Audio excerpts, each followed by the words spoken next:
Всім привіт! От ми відпочивали на Дністрі, це Дністер, до речі, хто не пізнав. Ну, хто пізнав, хто не пізнав.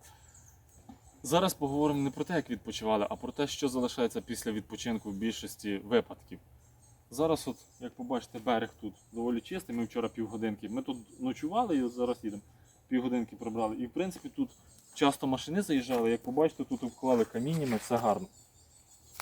Далі, берег прибраний, ми попалили. Це, ну, от пляшки. Ми багато ще самі сюди принесли. Може візьмемо другий раз, як приїдемо, мішок, щоб зібрати і це з собою.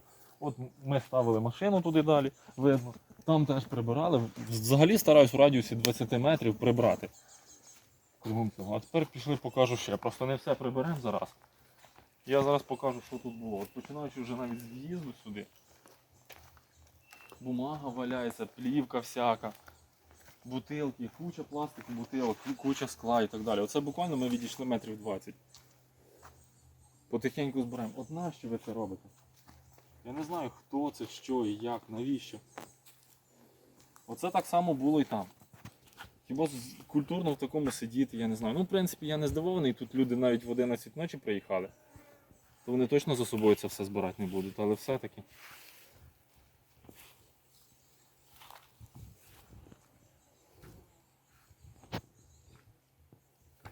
Старайтесь відпочивати культурно, гарно. Природа вам віддячить, вам же ж приємно буде приїхати в чисте, а не в отаке все сміття і так далі. Все, відпочивайте гарно і будьте щасливі.